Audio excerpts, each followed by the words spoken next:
Oh.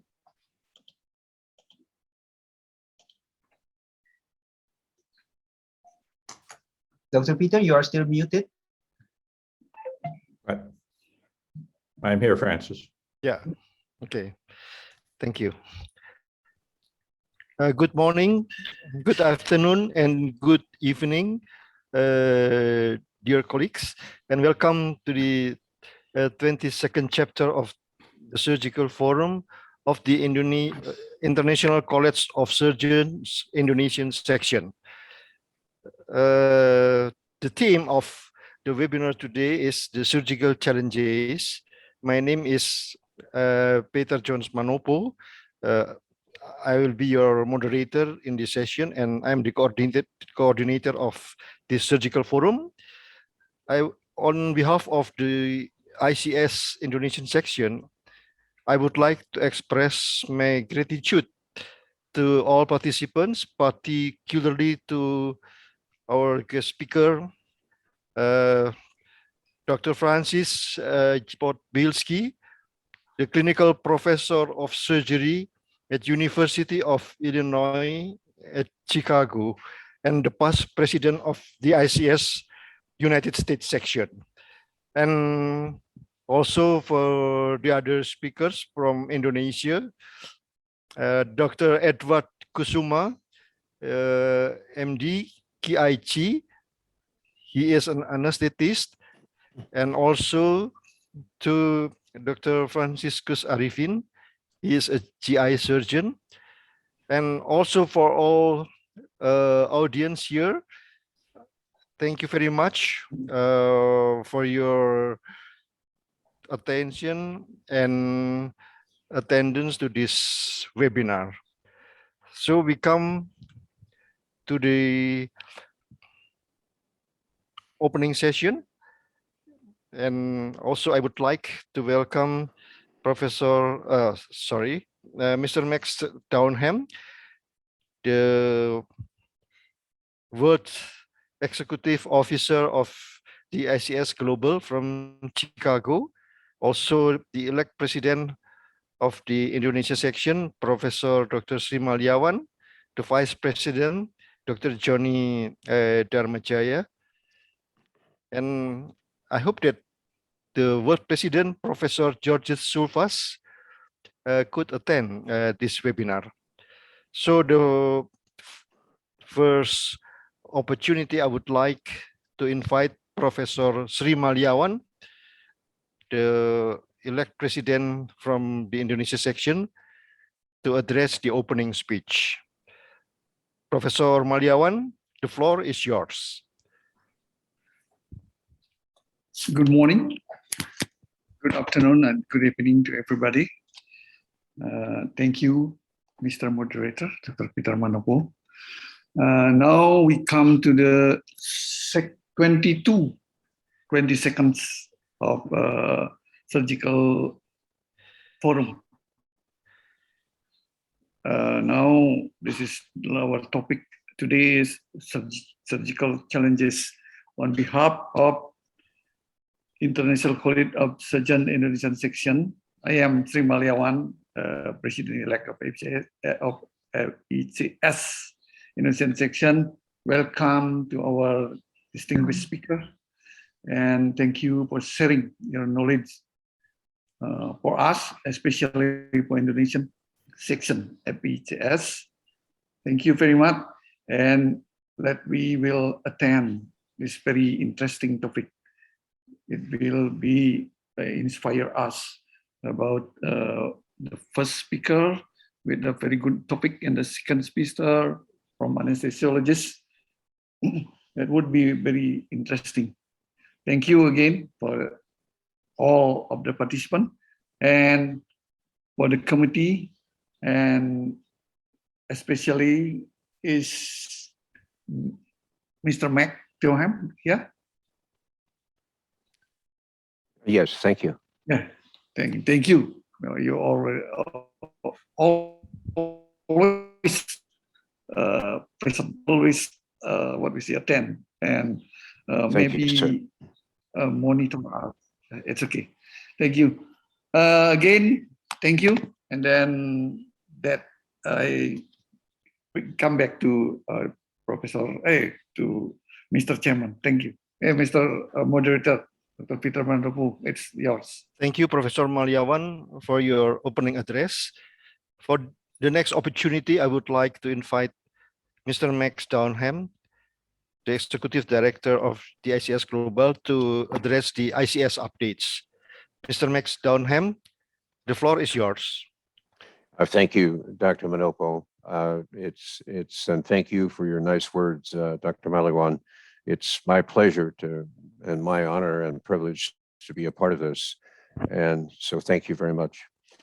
On behalf of World President, Professor Georgios Tsoulfas, based in Thessaloniki, Greece, and on World President-elect, Professor Ali Kwan, who is by birth an Indonesian, she will take her office as World President on January 1, 2022. So on behalf of both of those distinguished surgeons and individuals, it's my pleasure and my privilege to address you.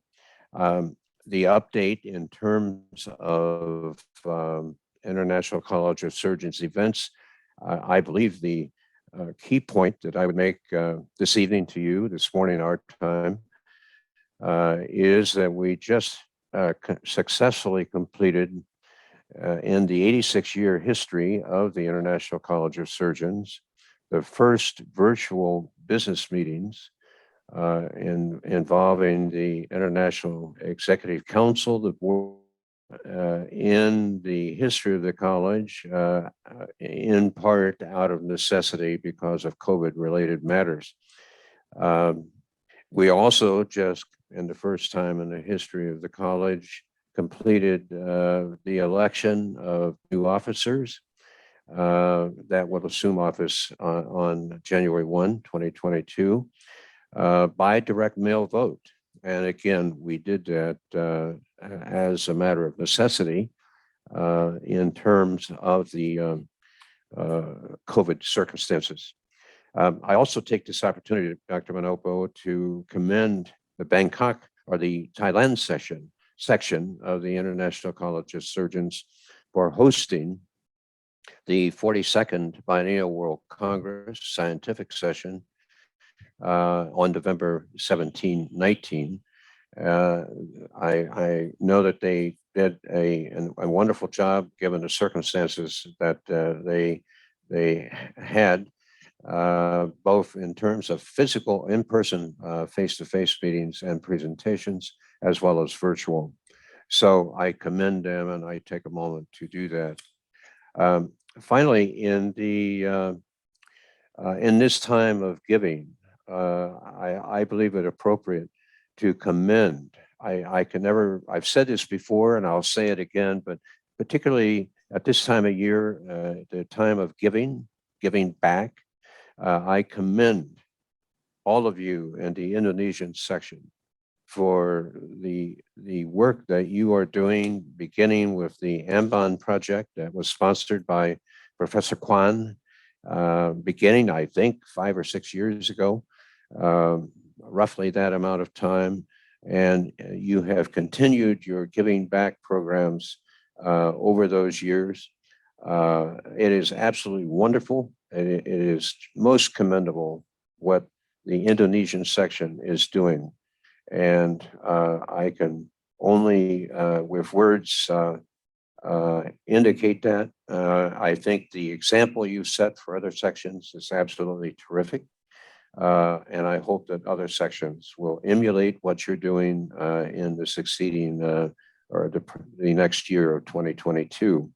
So I thank you very much, Dr. Manopo, Dr. Maliawan, Dr. Podbielski, Dr. Kusuma, and Dr. Arifin, Dr. Hendarko, and Dr. Dharmajaja for the opportunity to address you. Thank you, Dr. Manopo. Thank you, Mr. Downham, for addressing the updates of ICS. And for the next opportunity, I would like to invite Dr. Franciscus Arifin to address the section updates. Dr. Fransiscus, the floor is yours. Thank you very much, Dr. Peter. So I don't think there is a lot of updates. I'm just repeating that we just finished the International World Congress virtually from Thailand just a couple weeks ago. And the other update is that our section and the world, actually the world ICS is having a change in leadership that has been mentioned by Mr. Downham, that on the 1st of January next year, the elected world president will be world president. That is Professor Aili Kwan. I think that is all, and Indonesian sections will always support the work of the World ICS as a part of the World ICS. I think that is all, Dr. Peter. Thank you very much for the time.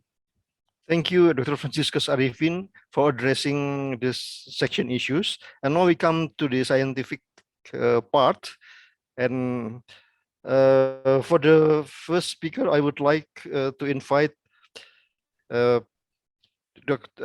Francis Potbelski, the clinical professor of surgery at University of Illinois at Chicago, and the past president of the ICS United States section. Professor Podbielski, the floor is yours. Thank you, Professor Manopo. Let's see if we can get these slides pulled up.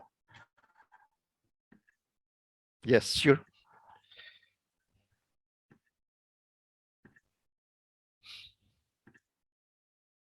Okay, everybody seeing everything okay? Yes, perfect. Oh, fantastic. Well, once again, it's an absolute pleasure to be here with the Indonesia section and all of my friends. Thank you so much for the invitation. We extend our greetings from the United States section, and once again commend you on the wonderful work you've done in the era of COVID and keeping people connected. So as everyone knows, I'm a general thoracic surgeon, and today I'm going to talk a little bit about evaluation and management of complex lung abscesses. In terms of financial disclosures, I have none to report. So most people are familiar with pneumonia, and occasionally pneumonia will progress such that there's bacterial translocation into the thoracic space, and a small percentage of people with pneumonia will go on to develop an empyema. But the true incidence of people who have pneumonia and then empyema to actually have lung abscess is really not known, because a lot of time lung abscesses get lumped in with empyema. If the radiologist isn't reading the films carefully enough, they can mistake a lung abscess for an empyema. Generally, this problem tends to occur in men. And in terms of age, it's usually in an older population of patients, but that's more or less linked to periodontal disease as well as dysphagia, because people know who, if you have aspiration pneumonia, you have a higher than average risk of developing a pneumonia and possibly an empyema and certainly possibly a lung abscess. There was a study in the US, though, that looked at alcoholics and found that, again, a predominance of men who developed this problem with a mean age of 41. So the highest risk patients for developing lung abscesses are, again, those with periodontal disease. And that's kind of makes sense intuitively because your mouth has a significant amount of bacterial flora in it. And if you have periodontal disease, the simple mechanical motion of chewing, you're constantly seeding your bloodstream with bacteria. So bad teeth is a problem. Seizure disorder and alcohol abuse and dysphagia, these all kind of get lumped in together because people with seizure disorders tend to have a higher risk of aspiration. And the same thing with alcohol disorder. People who are intoxicated develop syncope and end up with aspiration and then either a pneumonia or a lung abscess. Now, if you look at the differential diagnosis of what looks like a lung abscess radiographically, there is a laundry list of things that can do this. Some are infectious, some are malignant, Mycobacterium avium intracellulare. These people classically will have multiple small punctate areas that look like lung abscesses. You can have non-small cell lung cancer with a cavitating squamous cell carcinoma that can look like a lung abscess. And superimposed on that, you can actually have an abscess within that cancer cavity. You can have fungal pneumonias, Wagner's granulomatosis, infected bulla. So there's a huge list of things that you need to consider when someone comes in, depending on their clinical presentation, whether they truly have a lung abscess or not. The organisms that you frequently find in these, Pseudomonas, Klebsiella, Staph aureus, and the usuals. Nocardia and actinomyces can be especially difficult to diagnose. You can have IR biopsies, but you won't grow these organisms because they tend not to grow well in culture. So these can really masquerade as lung abscesses, and getting people the right treatment depends on treating the abscess and getting a diagnostic specimen. Fortunately, they tend to have a fairly good prognosis. Over 90% of people with lung abscesses can be treated conservatively, that is with internal drainage, mainly bronchopulmonary toilet, and aggressive IV antibiotics. But certainly, unless you make a diagnosis that there's no cancer present, you can go on treating someone for a lung abscess for some months, which obviously won't resolve because you're not treating the root cause of the problem, which is the cancer. Poorer prognostic factors include people who are kind of starting at a disadvantage, older people, debilitated, malnourished, immunosuppressed patients, either due to HIV or concomitant chemotherapy for an existing leukemia. These people have a much more difficult time, even with aggressive antibiotic therapy, developing or clearing these infections. And sometimes, you can have a mortality as high as 75%. Similarly, people who develop hospital-acquired pneumonias with anaerobes have a higher risk of complications from lung abscesses. But again, this goes with people who are debilitated to start, which is most of your hospital population. And these people can have a mortality of 20% in some cases. So what are the complications of lung abscess? Well, they can rupture into the pleural space, causing an empyema. And this might not necessarily be a bad thing, because in addition to internal drainage through the bronchial tree and getting people to expectorate this debris, sometimes when they do rupture into the pleural space, at least they're drained. And then it's just up to us to drain that pleural space to make sure that these people completely get better. Unfortunately, in the long run, if they're not treated, you can develop pleural fibrosis, a trapped lung, which can lead to respiratory failure, especially in people who are at a disadvantage to start, say with advanced stage COPD or emphysema. Any loss of lung function can be a real problem for them.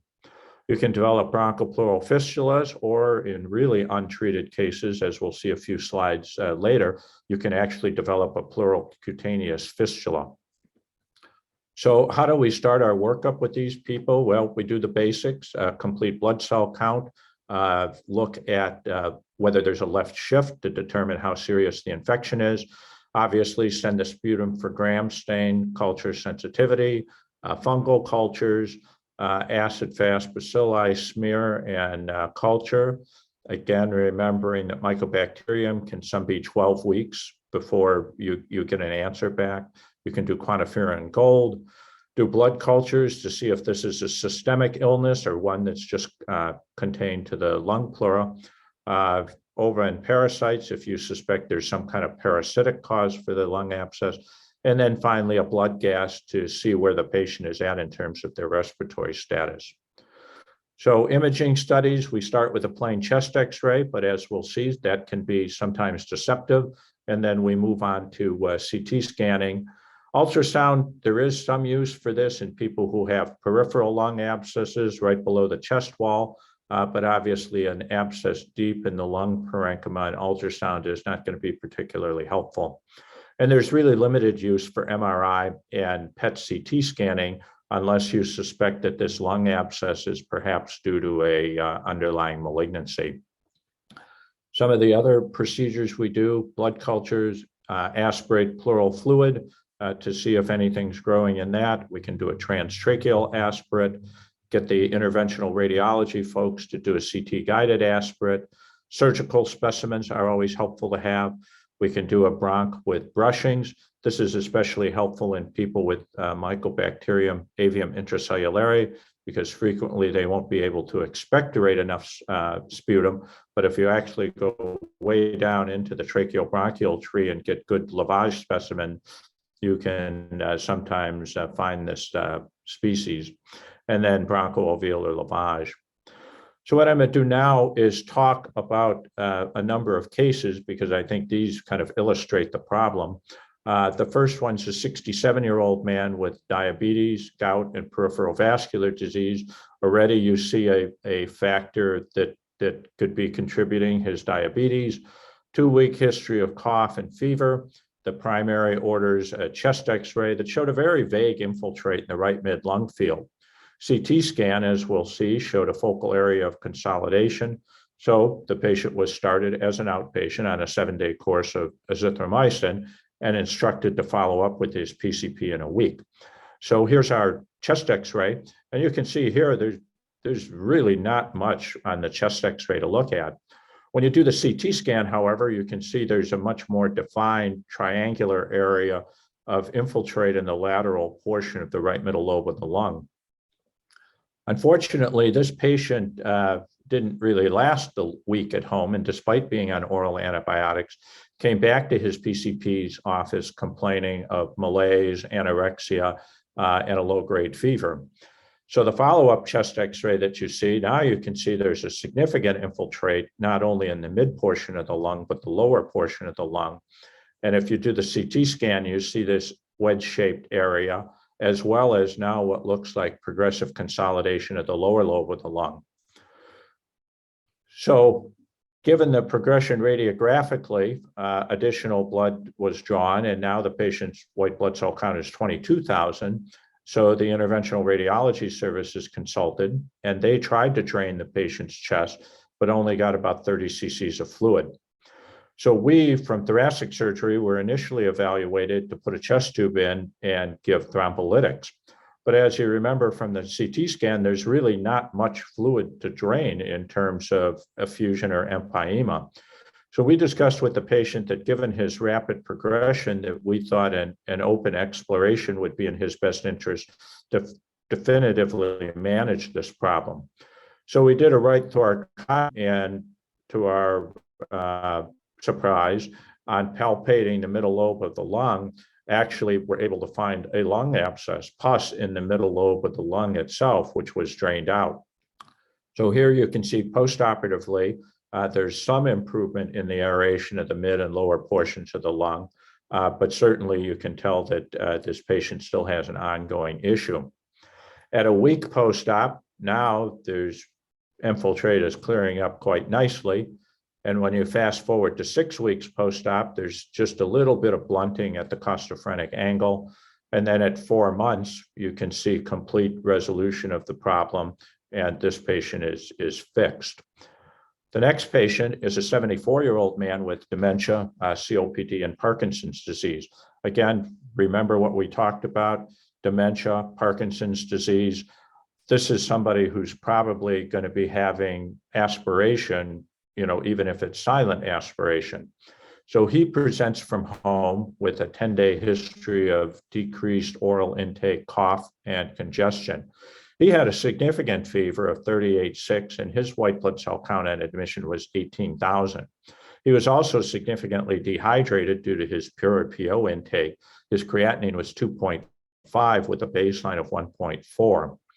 His chest x-ray showed a diffuse infiltrate in the periphery of the left upper lobe of the lung, and the CT scan demonstrated the abscess, which we'll see. So here's the chest x-ray, which you can see the infiltrate in the upper portion of the lung. And then if you look at the CT scan itself, you can see there's a significant abscess in the lateral portion of the upper lobe of the lung. And there's multiple air fluid levels that are present. So as you scroll down on this patient, you can see below this, there's a pretty significant necrotizing pneumonia.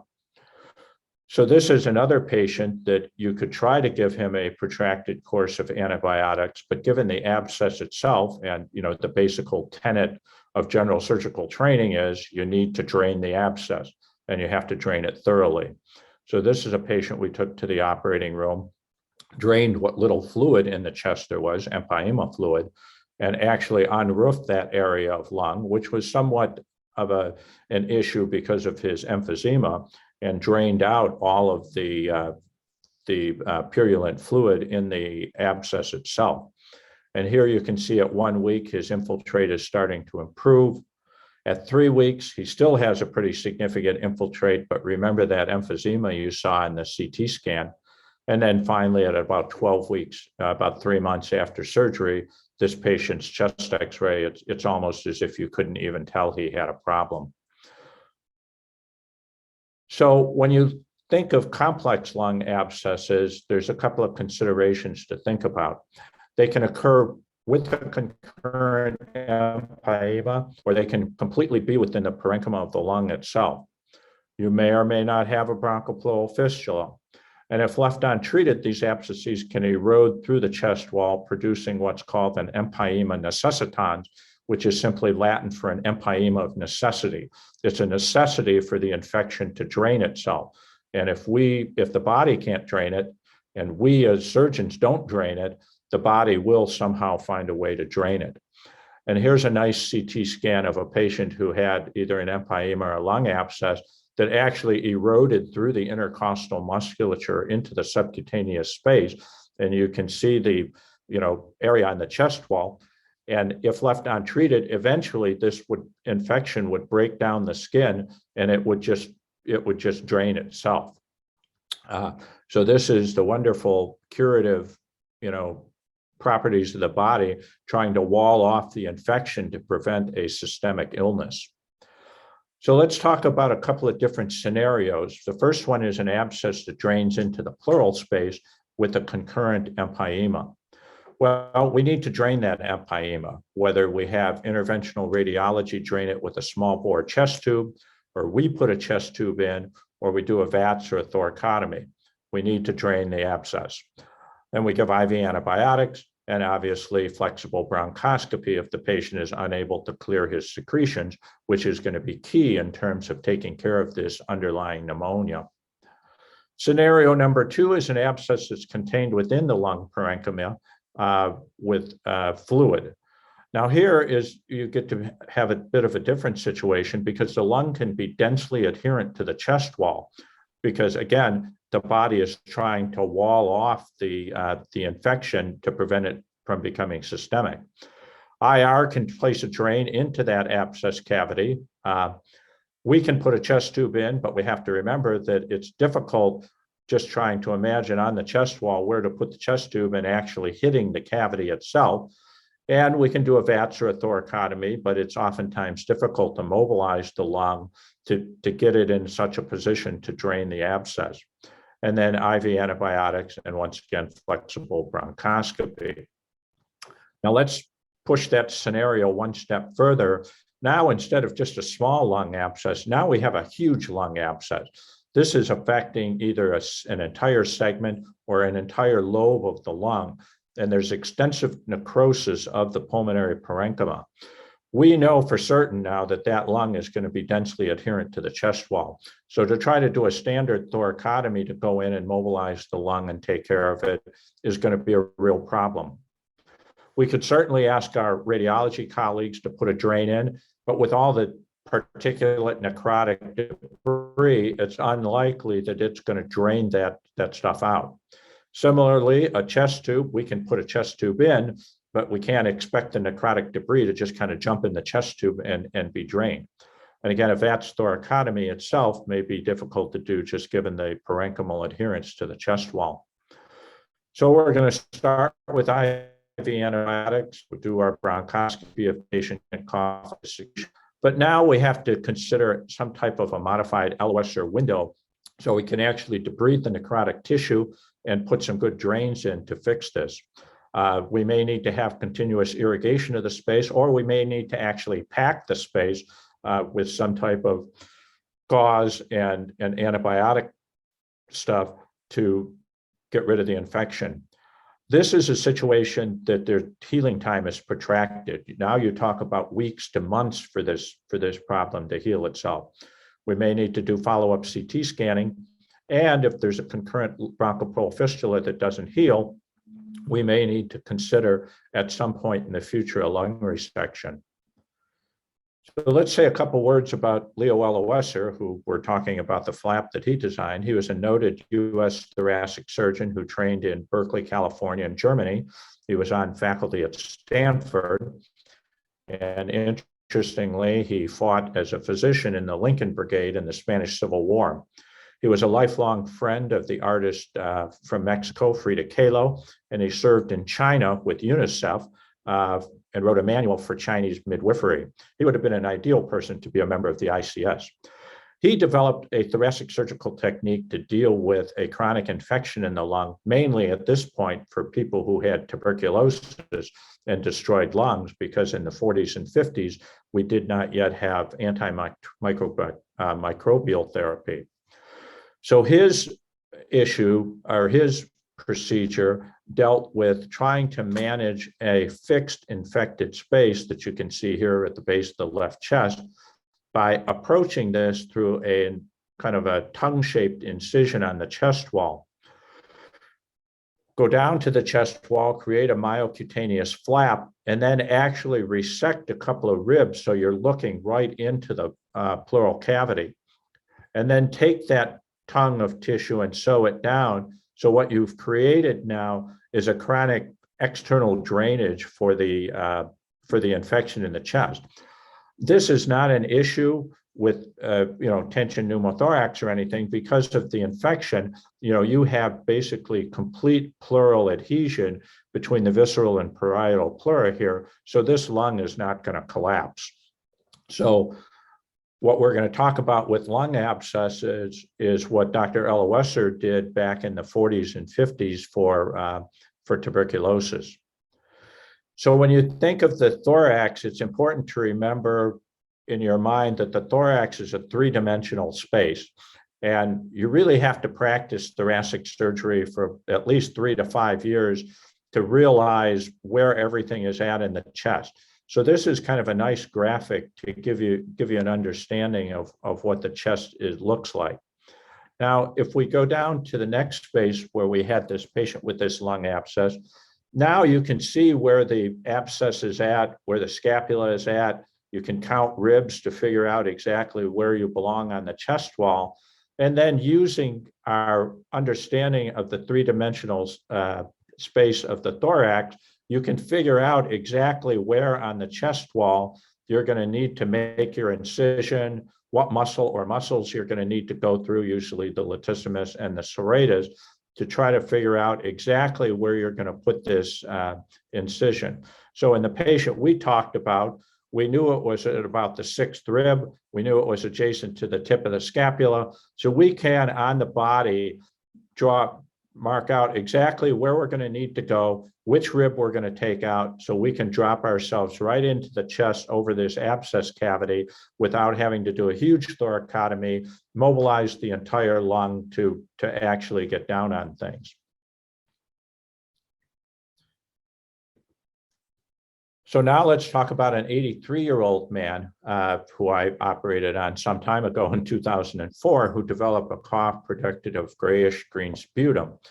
He was started on a 20-day course of oral amoxicillin, and over 3 weeks had no change in his symptoms, fever to 102, given additional zithromax and ciprofloxacin. So finally in April, had a chest x-ray that showed a left lower lobe infiltrate and a small effusion. So he was started on another 6 to 8 week course of oral antibiotics, continued leukocytosis, continued fever to 103. But now in June, 3 months later, he developed hemoptysis and chronic cough. So he finally had a CT scan and was noted on this CT scan to have a cavitary lesion in the lower lobe of the lung. And if you look at the remainder of the CT studies, you can see there's actually necrotic debris in the abscess cavity itself. If you look at the mediastinal windows, there's a little bit of fluid, but not a whole lot. This person's main problem is his lung abscess. So here you can see our intraoperative findings where we went in, drained the empyema, and actually made an incision in the abscess cavity. You can see my fingers sticking into that abscess cavity. And here you can see the debris that we're pulling out of the abscess cavity itself. And here you can see the debridement that we've done. And you can see the thick wall of the abscess cavity, which has now been widely debrided. And this is now a nice clean abscess cavity, no debris left. And I would admonish people who are doing this to be careful, because right underneath this tissue, you're going to find the pulmonary vessels. So if you're too aggressive with your debridement, you can create some massive bleeding. So you just need to gently swab out that space. And here what we've elected to do is put a JP drain in the abscess cavity and one chest tube going up and one right angle chest tube going down to complete our drainage. So what happens if you don't take care of these people? Well, here's another case, same institution, 76-year-old man admitted to an outside hospital with syncope and sepsis, elevated white count, fever, tachycardia, and he was transferred to our center for further evaluation, but he was transferred to the medical service. So he had CT, MRI of the head. They were negative for any intracranial pathology. Chest X-ray showed a vague infiltrate in the right lower lobe, and a CT scan showed a small right pleural effusion and an air fluid level in the parenchyma of the right lower lobe, consistent with a lung abscess. White blood cell count 17,000, so he was admitted to the medical ICU for antibiotics and control of his heart rate. So if you look at this chest X-ray on hospital day 0, this is really a pretty unimpressive chest X-ray. Alone, I'd say, well, you know, that's not exciting. But then we'll look at the CT scan. You can actually see that air fluid level and compressive atelectasis and adjacent pneumonia in the lower lobe of the lung, you know, with necrotic debris, as we saw in the previous study. Well, now, the first day, we didn't really think much was going on, but now this would really start to get my attention, at least as a thoracic surgeon. Despite being on IV antibiotics, being hydrated, this pneumonia is now progressing. And when you go to hospital day 2, you can see progression of the pneumonia not only on the right side, but on the left side as well. So the patient, because he looked clinically stable, was transferred to a telemetry 4. The white blood cell count had dropped to 8.5. Tachycardia had improved. But about 3 a.m. of hospital day number 3, this patient really got into trouble. He had oxygen desaturation to the 70s, tachycardia, as you started on 100% non-rebreather, and BiPAP, which did not work, transferred to the ICU, and eventually ended up being intubated. And now at this point, with the patient on 2 vasopressors, thoracic surgery is consulted to evaluate the problem. Unfortunately, there's a window of opportunity with these patients. And once you're grossly unstable on pressors, this is not the kind of person you want to take to the operating room to try to do a thoracotomy and isolated lung ventilation. So this patient went on to develop multi-system organ failure and septic shock, and we declined any operative intervention, and the patient died on hospital day number 5. So this is somebody that perhaps not on hospital day 0, we would have necessarily done anything, because if he had gotten better on hospital day number 1, well, that's wonderful. There's no rush to do anything. But as he had gotten worse on hospital day number 1, this is somebody that we should have been alert that he needs to go to the operating room to be fixed before things get out of hand. So if they had operated, what we probably would have found would have been a big abscess cavity with a lot of debris and stuff that we would have swept out. And like in the previous case, washed out well, debrided and dry drainage, and that patient would have probably been just fine. So this patient is a 60-year-old man with a 4-month history of cough and a large right pleural base mass with an effusion. He fortunately didn't develop septic shock and need pressors, but he was admitted to the hospital, and we had a patient with a space that we took to the operating room, debrided, but this patient had a trapped lung. So here you can see pre-op, there's a big space filled with necrotic fluid. Here you can see it on the CT scan. And here you can see immediately after surgery, the space is somewhat smaller, it's drained, but there's really no expectation that this patient's lung is going to re-expand. And, you know, we've done an operation and this space has once again filled up. So if you neglect an empyema and they don't get septic and die, you will end up more than likely with somebody who's going to have a trapped lung and a concomitant loss of the significant amount of pulmonary function. So finally, to summarize, small lung abscesses without concurrent empyema can generally be treated non-operatively with antibiotics and aggressive pulmonary toilet. Moderate-sized abscesses require some type of drainage, be it IR or a VATS or an open thoracotomy, because internal drainage alone is generally not enough. Patients who have lung abscess with extensive parenchymal destruction really need some type of open drainage procedure to clean them out completely, debride the necrotic tissue, and break this cycle of ongoing inflammation and tissue destruction. And these are people where use of a modified Wesser window, partial rib resection to go into a smaller incision to actually clean those spaces out and irrigate them well comes in extremely handy to save these people's lives. So with that, I say thank you for your attention. This is my Boy Scout group from a few years ago, and I'll conclude, and I guess Professor Manopo at the conclusion of the session will do questions and whatnot. Thank you very much, Professor Podbielski, for your presentation. We will have discussion on your topic after our presentation completed. And Okay. yeah, thank you. Thank you, Professor. Thank you again. For the next opportunity, I would like to invite Dr. Edward Kusuma. He is an anesthesiologist and he will speak on the challenges of critical anesthesia. Dr. Edward Kusuma, the floor is yours. Thank you so much, Dr. Peter. Good afternoon, good evening, and also good morning for all colleagues, surgeon, and I saw some of my colleagues, also anesthesiologists, join the meetings. It's an honor for us having here, and thank you so much for the committee for inviting here. Actually, this is my second time encounter with Dr. Peter and Dr. Frans. I remember in 2016, we went to Ambon, that's in the Maluku area in the eastern part of Indonesia. Okay, I would ask to permission to share my screen.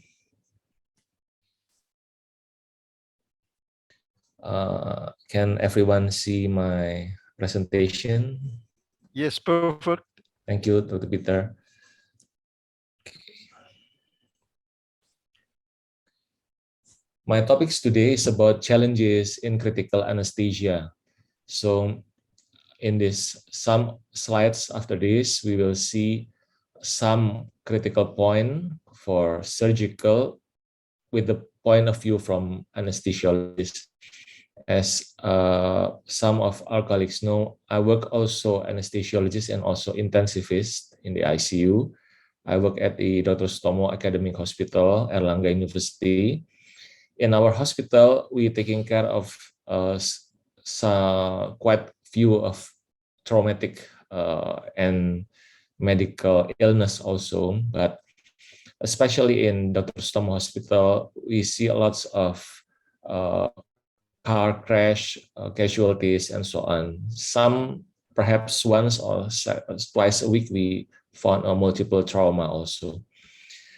So it's becoming our challenges also for the anesthesiologist. Okay.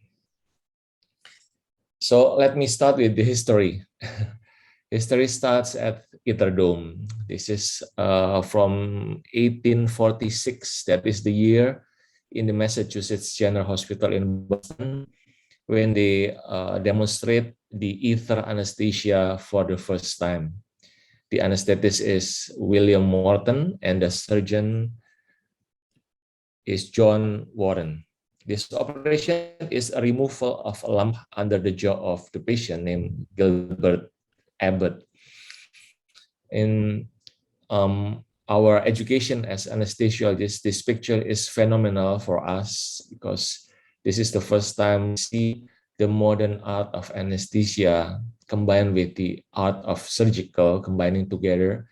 And nowadays, the technique, the science, and the medication is far more than this ether. But this is the first time the ether dome, I think, still exists. The building, the ether dome, is the first time we see this kind of procedure.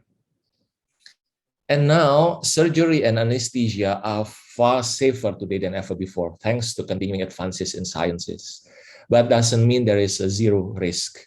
In fact, surgery and anesthesia are inherently dangerous. And as with any medication or procedure, there is always a chance that something can go wrong. Certain patients are more likely to experience problem or complications and possibly even death than others because the age, the medical condition, and the type of surgery. And what factors usually make anesthesia riskier? First one is allergies, diabetes, heart disease, several kinds of heart problem, high blood pressure, kidneys, lung condition, obesity, and obstructive sleep apnea. The obstructive sleep apnea, especially, we do not recall it's one of the important thing until several years from perhaps 10 or 15 years from now. Because actually, when they snores at sleeps, we don't know how bad is this, the snoring. But actually, if we put the patient into sleep, then we can see how bad is the snoring.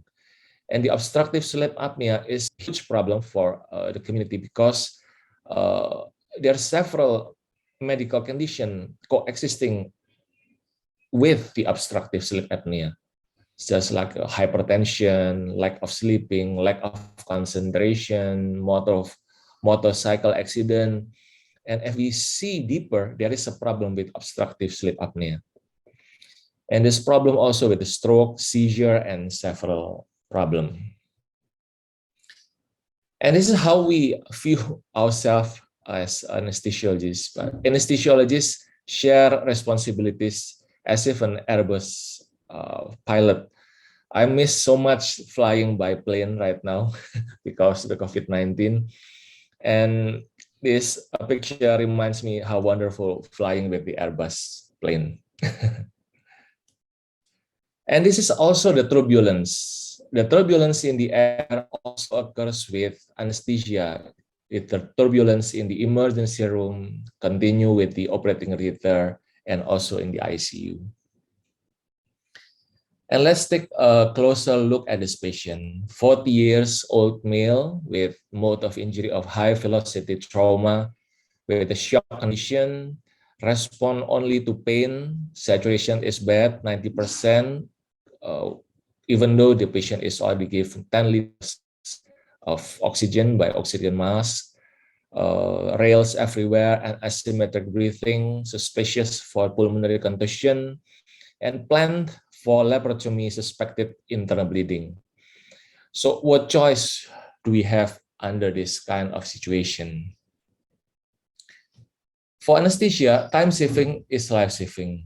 Management of anesthesia for critically ill patient poses one of the most challenging important tasks needed for anesthesiologists. Demands extra skill, knowledge, and experience. Usually uncertain diagnosis, uncontrolled coexisting medical illnesses, and problems so many with cardiovascular, metabolic derangement, and limited time to prepare. So this is several major problems in critical settings. The first one is vomiting and regurgitation leads to aspiration. There's also shock, several kinds of shock, septic shock, hypovolemic shock, hemorrhagic shock. uncontrollable septic condition, and sometimes we also abnormal drug effects. Why? Because of electrolyte and fluid imbalance and renal dysfunction. And so also the urgency of surgery. When the surgeon told us it is an emergency surgery, this is what we get, and we are lack of time, because if we do not perform the surgery now, we could lose the patient. So emergency anesthesia is also challenging. So for us anesthesiologists, we have what you call that, this kind of abbreviation, AMPLE. We search for allergy, medication, past illness, last meal, and event. In an ideal setting for the surgery, there's planned surgery. Pre-op means collecting the whole data, complete data for the patient condition. Meanwhile, physical examination and emergency condition is targeted usually only for the significant cardiorespiratory dysfunction, and that may lead to several difficulties during anesthesia. So the first one is pre-op. We look for the patient, we measure the vital sign, we hear the breathing sound, the heart sound, combining with chest X-ray, EKG, and echocardiography also beneficial, and also blood gas analysis. We usually seek for arrhythmia also, because this is somehow can be missed because of the short period of preparation. So we seek for the problem with the airway. Is it difficult to ventilate or difficult to intubate? Somehow in Asia population, we usually encounter with difficult airway because of the shortness of the chin and the neck. Intubation in Asian or population sometimes can be challenging because the airway is difficult to visualize. And there is also a risk of aspiration, or perhaps the patient is already had an aspiration. And how to predict how to ventilate and intubate the patient, also for the contingency plan, whether there is a problem for airway secure. So for the cardiopulmonary evaluation, sometimes it's not enough for us to see whether this patient is at risk of problem in cardiac area. So usually there is some tricks and small scoring like this. We call the MET score. If the patient is at a MET 1, 2, or 4, that means the patient could be in problem because he or she can only walk, light working, cannot climb more than one stairs. But if patient is healthy, can do sport and exercise, that means usually this patient will be okay. And then assessment of volume status is also crucial because unrecognized hypovolemia can lead to circulatory collapse during induction of anesthesia, and potential hemodynamic instability because of blood loss, peritonitis, bowel obstruction, burn, undernutrition, or for the problem or immobilization. Usually we separate two kinds of volume deficit. The first one is intravascular, like hemorrhagic problem, or extracellular, like a peritonitis or dehydration. And we also assess for the potential aspiration. There's two kinds actually, different between vomiting and regurgitation, but the risk is the same. The same is aspiration.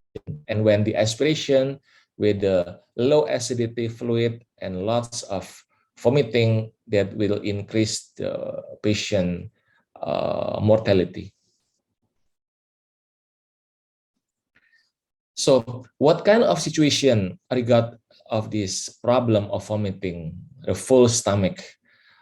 We see this patient with abnormal peristalsis, like a peritonitis, post-operative ileus, balance of electrolytes of hypopotassium, uremia, and diabetic ketoacidosis, with also patient with small or large bowel obstruction, carcinoma, or pyloric stenosis, or perhaps not anatomically, but physiologically problem like diabetic autonomic neuropathy, anxiety, late pregnancy, opioids, and head injury.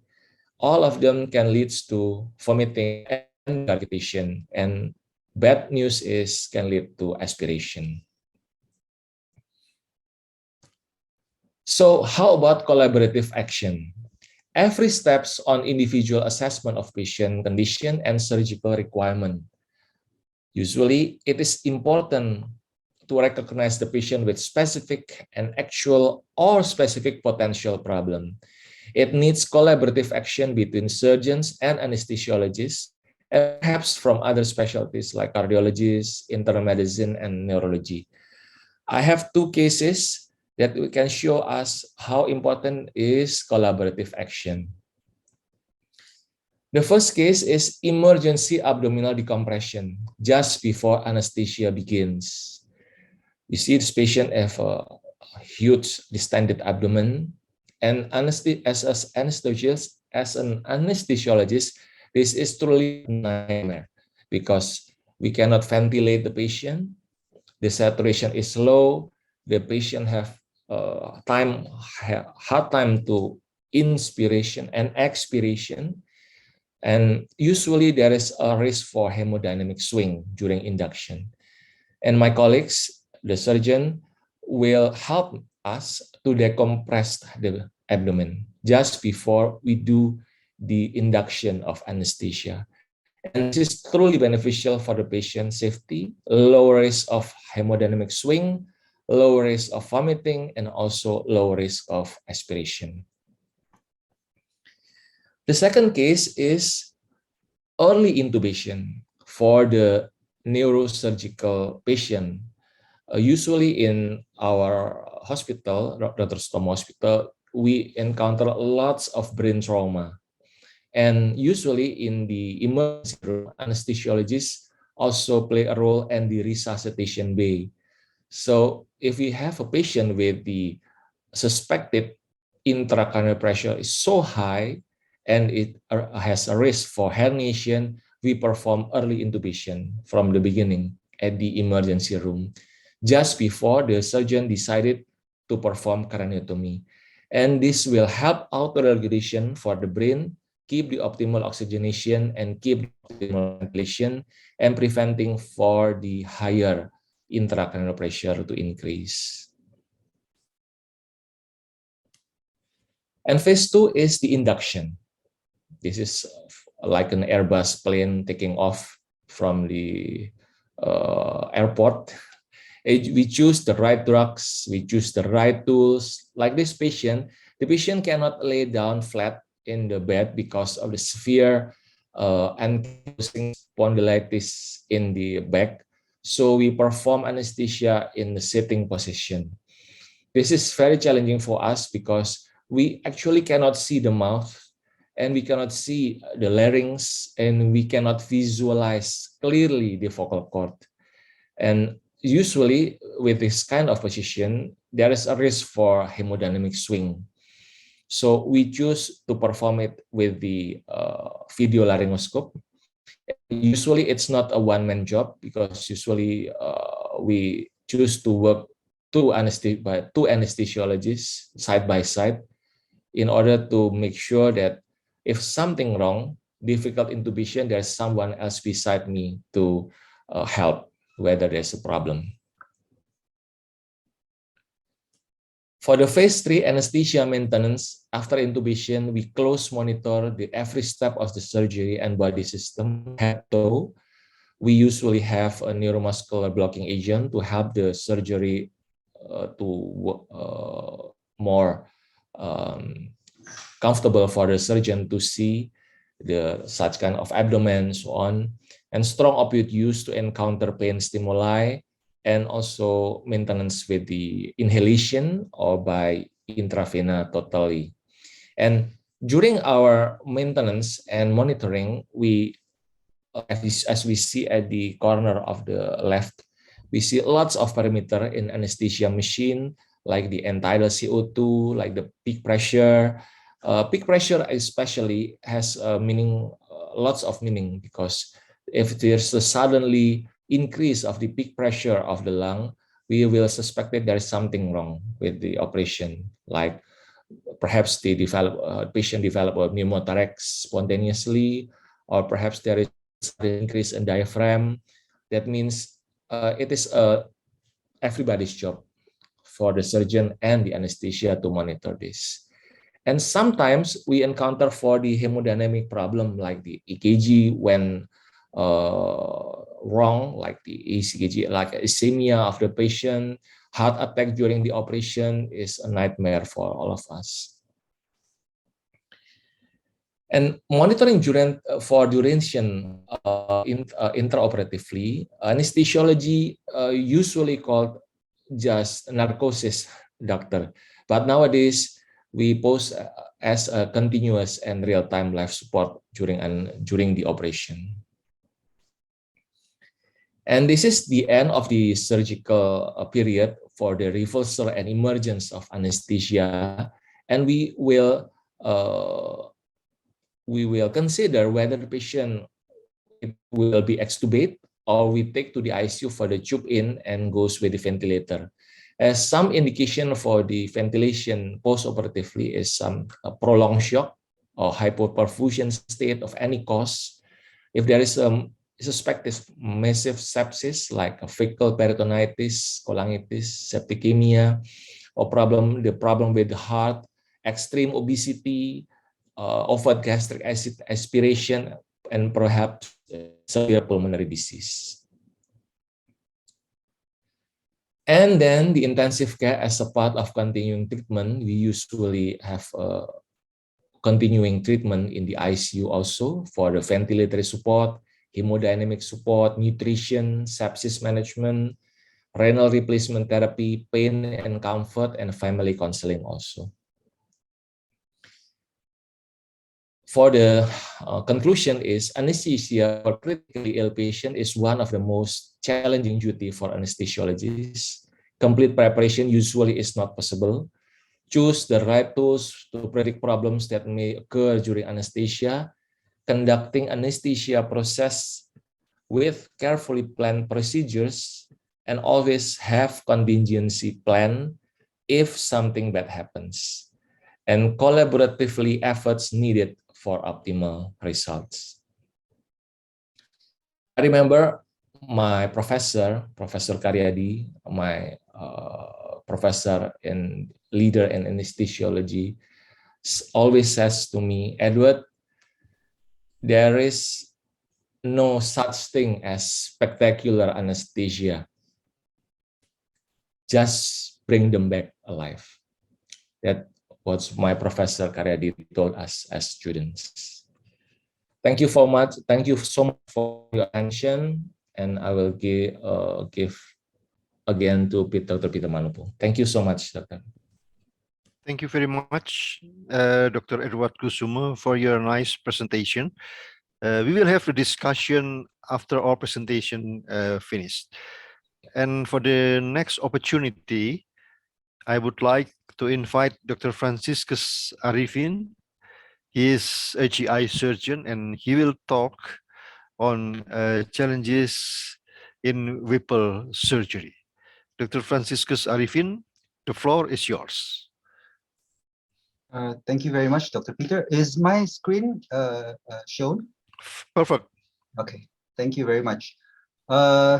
Thank you for the opportunity to speak tonight. It is an honor for me, and I also would like to thank Professor Podbielski to share a very wonderful cases of thoracic surgery, and also Dr. Edward for the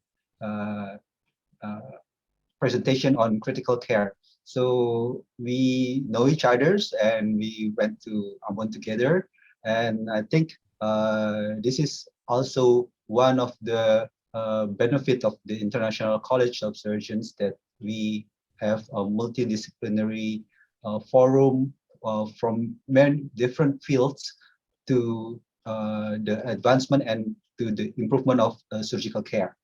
Now I would like to talk about the challenges in Whipple surgery. So this presentation is a little bit of combination of introduction to Whipple and also the challenges, because it might not be familiar for all of the audience now, because from the different backgrounds, but I will try to show you what we as a GI surgeon face in the surgery for pancreatic cancer.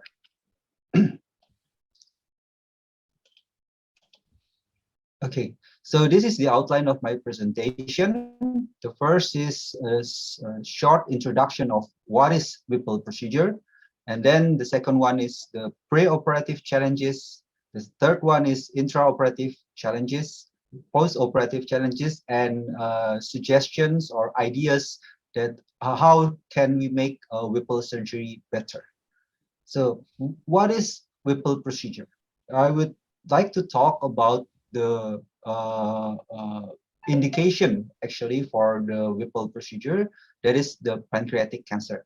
Nowadays, because of the improvement of the method of doing the surgery and less complications that occur after the surgery, this procedure is also done for some benign diseases that does not respond to medication or other more simple procedures. But the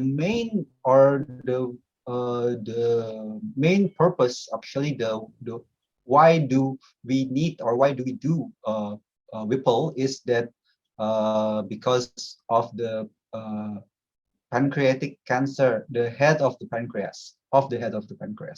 Now you see that in this slide, it shows that the mortality rate of pancreatic cancer year by year does not change very much.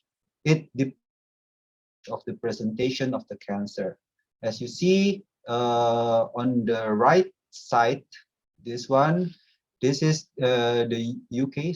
Sorry, my pointer is not. Yeah, okay. So this is the UK, and you can see that it does not change very much from the first time we do Whipple, or from the first time we recognize the cancer of the head of the pancreas. It improves for this group of age, which is about 40 years of age, and also for the 60 years of age. This reflects in the change of the guidelines that after before, if the patient is already 65 years or older, we don't perform Whipple. But now, because of the improvement of the perioperative care, and we can perform the surgery for older patients. Sorry, I cannot move. Okay, so why do we consider doing this difficult or challenging surgery? The main reason is that the best prognosis is when the pancreatic cancer is detected on a very early stage, or the earliest, and when the surgical removal is possible. So we don't have any better options compared to surgery for the pancreatic cancer. We have chemotherapy and some experimental targeted therapy, but it does not change the survival for much. It doesn't change survival much. Of course, that there are different types of pancreatic cancers. There are adenocarcinoma of the pancreas, and there are also specific pathology with different prognosis. For example, the neuroendocrine tumor of the pancreas. And some markers are also shown to be correlated to the survival of the patient, such as the PAK1.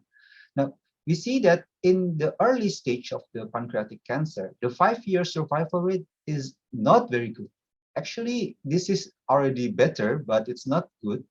It's only 39%, because not even for the early stage of the pancreatic cancer, not all of the cancers are resectable. Now, for the locally advanced cancer, it's 13%. And if you have a distant metastasis, it's very low. It's only 3%. So it means that only 3%, 3 out of 100, will survive up to 5 years after the diagnosis. Now, this shows the new biomarker that we use, that it is a PAK1, and it's shown here that the overall survivor, whether it's a clinical stage 1 to 3 or clinical stage 4, is different between the PAK1 high and the PAK1 low. This is it shows that pancreatic cancer is actually, even for the same pathology, it is not the same disease. So there are differences in this same pathology. For example, for adenocarcinoma of the pancreas, it is not a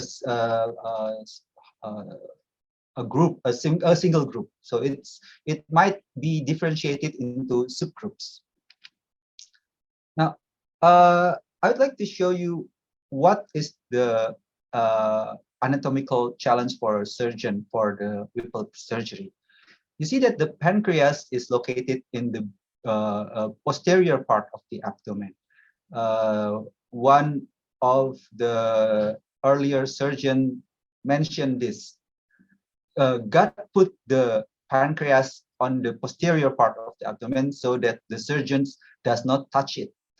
So it's an organ that is quite sensitive, and it is overlapping with many other organs, and is a highly vascularized organs. The position of the pancreas itself is posterior of the stomach, and the tail in the posterior of the pancreas, there are two large vessels. That is the superior mesenteric artery, superior mesenteric vein, and the one that runs longitudinally is the splenic vein and splenic artery.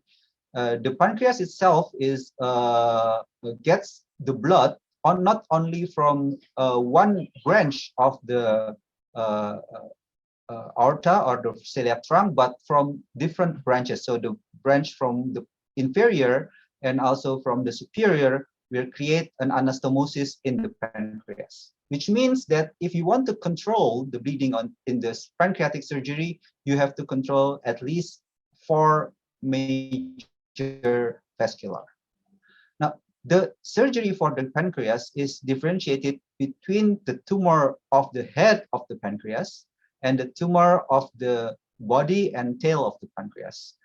If you cut here, if you cut for the tumor of, you resect the tumor of the body and the tail of the pancreas, you don't have to manipulate, or you don't have to cut the attachment of the pancreas to the duodenum. This is a more safe procedure, or a safer procedure, because you only have to manipulate the pancreas. But if you have a tumor on the head of the pancreas or on the uncinate process, this is the posterior part of the head of the pancreas, then you have to resect the duodenum also, which means you have to resect the duodenum, the bile duct, the common bile duct, and also the pancreas, and the later attachment of the duodenum, which is the ileum. So there are a lot of things that you have to resect in order to get or to extract the tumor in the pancreatic head. Now that is the Whipple procedure. So as you can see, if you want to cut the tumor here, then you will have to resect the stomach here. You have to resect the bile duct here. You have to resect the small intestine here. And then you have to resect the pancreas here. So because of the attachment of the head of the pancreas to the duodenum, it is not possible only to extract or to resect the head of the pancreas. You have to resect to get a clear margin. You have to resect these 3 organs. That is why we call it the Pancreaticoduodenectomy, which means that we cut the pancreas and also the duodenum and the attached organ to the duodenum. After you resect this part of the pancreas and the adjacent area, then you have to reconstruct. You have to attach the pancreas to the jejunum. You have to attach the bile duct to the jejunum, and you have to attach the gaster, the stomach, to the jejunum, which means you have the pancreaticoduodenectomy, choledochoduodenectomy, and also a gastroduodenectomy. So it is unavoidable to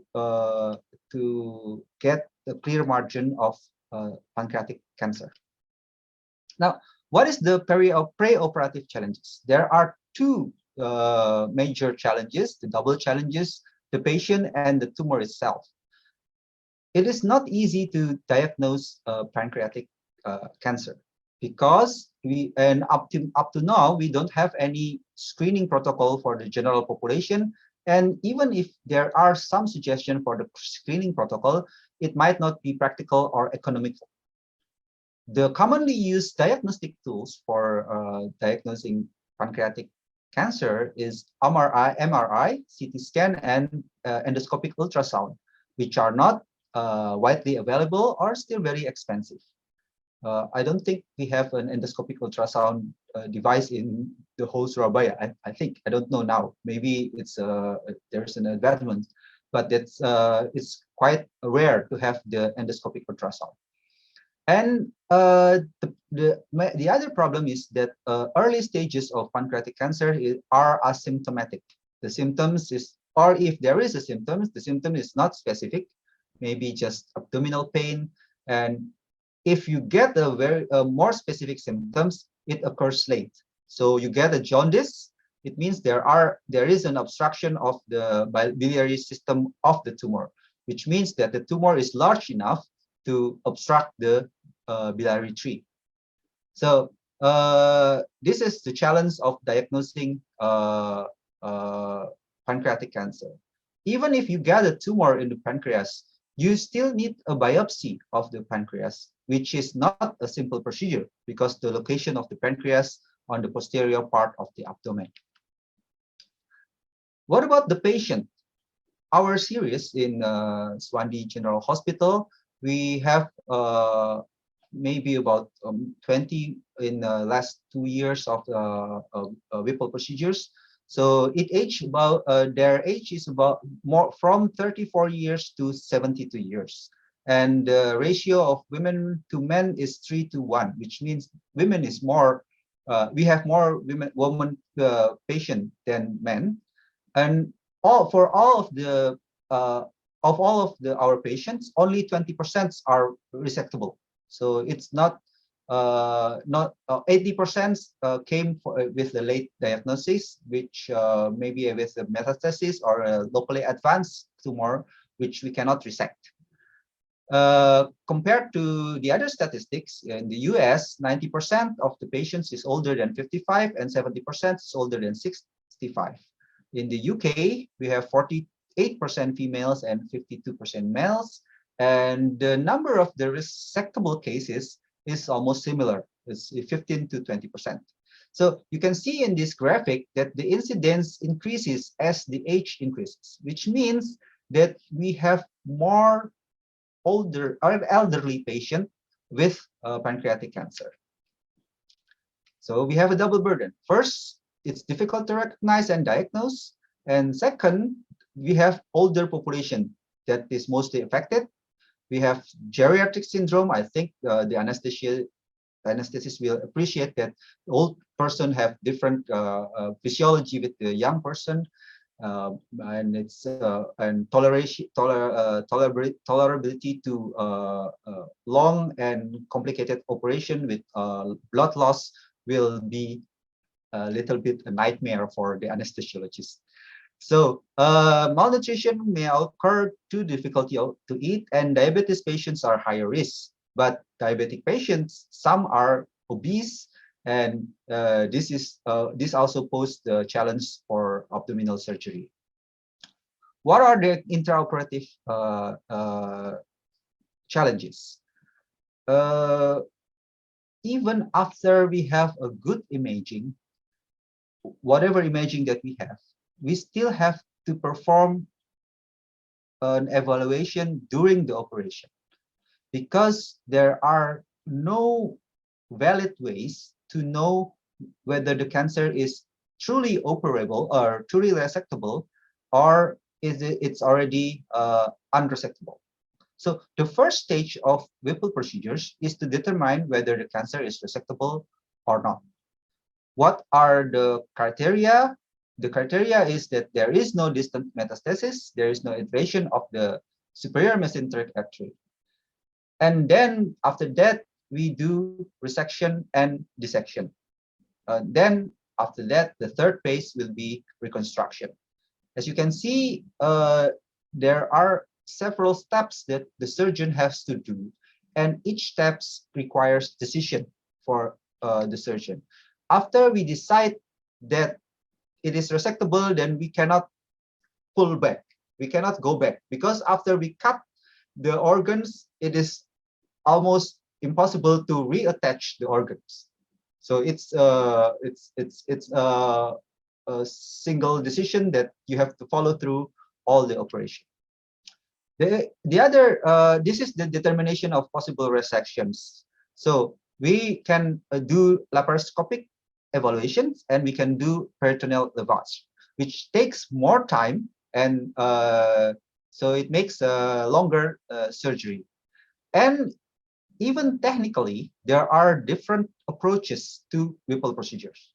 There is two major branches of the approach: the artery first and the standard approach. The artery first approach has 6 different approaches. What is this telling us? It means we don't have the best way of doing Whipple yet right now. So we don't know which one is the best way of doing the procedure, the lowest complication rate, and the lowest bleeding or hemorrhage. And after we resect the tumor, there is no best way of making the reconstruction, especially for the pancreaticoenteric or pancreaticoduodenectomy anastomosis. As you can see, that all types of, there are 6 or 7 types of ways of doing this anastomosis, and you see that the difference of the complication is almost similar to one another. This is also a challenge, because we don't know whether the pyloric preserving pancreaticoduodenectomy and the classical or the standard pancreaticoduodenectomy is better. So as you can see, the pyloric preserving is you resect the duodenum after the pyloric sphincter. If the classical Whipple, you resect before the pyloric sphincter. And in one studies, it shows that in the 55 patients, the PPPD have a longer survival. But this is also with the note that if you have an invasion of the duodenum, it is better to perform the classic Whipple or the PD. The post-operative challenges. Whipple surgery, all of the surgeons, many of the guidelines also mention that Whipple surgery is a high-risk surgery, but also a high-reward surgery. Because if you perform it well, the survival of the patients will be much, much better than if the patient is unresectable or not resectable. So this is the only treatment that significantly prolongs the survival for pancreatic cancer patients, and it had been called a formidable operation due to highly complex procedure, high mortality, and high morbidity. Of course, we have advanced much now, thanks also in part to the anesthesiologists, because the management of long operation, we depend mainly to the anesthesiologists to maintain the hemodynamics, the monitoring of fluid and everything. In 1960s, the mortality of Whipple operation is 25%, and the morbidity rate is 60%. Between 1969 and 1986, there is a cohort of 88 patients. The mortality reduced from 11 to 2%, and the morbidity reduced from 41 to 36%. Currently, overall mortality in many studies is less than 5%. Some shows 2% or maximum of 5%, but the morbidity does not change very much. As you can see, the morbidity is still about around 30 to 60%. This is due to more volume of the procedure done in all over the world. So what contributes to this mortality and morbidity? There is a question of the role of hospital caseload. You can see from this table, it is done by Ho et al. If the center is high volume, then the mortality rate is lower. But the author also noted, for pancreatic surgery, patient at high volume hospitals has lower mortality rate than those at low volume hospital, regardless of the surgeon volume. What does it mean? It means that the hospital services, the whole hospital services, has a bigger contribution than the individual surgeon. So if you have a hospital that is doing or performing a lot of Whipple surgery, you have lower mortality, not the surgeon, not the individual surgeons, which means it requires cooperation from many different systems in the hospital. What are the post-operative complications? Pancreatic leak is one, intra-abdominal abscess, hemorrhage, and also delayed gastric emptying. Now, I would like to suggest, this is a very few slides, what can be made better for the Whipple surgery in the future. We need biomarkers for pancreatic tumors, which means if you test the blood of a person, you know that there is a pancreatic cancer immediately. This is an ideal diagnostic tools, simple, easy, convenient, and hopefully cheap enough to perform many times. And then we need a higher resolution imaging. This is being done for the higher resolution of the thorax. Now we need it in the abdomen, because we know we can see the vascular better, and we can see whether the tumor is resectable or predict the tumor is resectable or not resectable without doing the surgery itself. There is an advancement of artificial intelligence in diagnostic imaging. So you feed the data into the computer, and the computer learns whether this is a malignant or a benign nodule of the pancreas. The 3D reconstructions of the tumor using augmented reality, a dedicated center for pancreatic surgery, which we don't have yet in Indonesia. Hopefully there is in the future, and multidisciplinary collaboration, because we know that the outcome does not only depends on the surgeon. This is just an example how the augmented reality, you put the image over the real organ, and you see that the way the vascular, where is the vascular, where is the large vascular, where is the small vascular, where it goes, and superimpose it into the surgical field. It helps a lot because you know what you can see. This is the artificial intelligence. There is a working group now using the artificial intelligence of doing for diagnosing the pancreatic cancer. I think that is all that I can present for the challenge of Whipple surgery. I hope it is not too confusing, and I'm open to discussion after this. I return to Dr. Peter. Please, Dr. Peter, thank you very much for your attention. Thank you very much, Dr. Franciscus Arifin, for your great presentation. Before I open the session for discussion, I would like to invite Dr. Johnny Dharmajaya, the Vice President of the Indonesian section, to address the summary notes. Dr. Johnny Dharmajaya, the floor is yours. Okay, thank you, Dr. Manopo. Good evening for Indonesian participants and good morning for the United States participants. I'm glad to be here again. Meet with Mr. Max Downham, Professor Francis Podbielski, and other friends from over the world.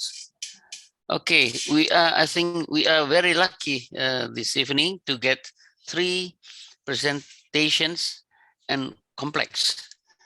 First presentation from Professor Podbielski. It's about a case of pneumonia which developed to empyema and lung abscess and very complicated abscess, and we can see how they treat the abscess. And then the second, Dr. Edward from Surabaya with challenges in anesthesia. How can they handle the problem and risk to anesthesia, and then make the operations possible. I noted the 3 challenges: critical patients, complete preparations, and choose the proper technique. And then the last is from Dr. Franciscus Arifin. It's very, very interesting because I know as a general surgeon, Whipple surgery is the most complicated surgery, and with low, not low risk, but low result for us. And Dr. Franz divided into 2 challenges. Challenges in diagnostic is about radiology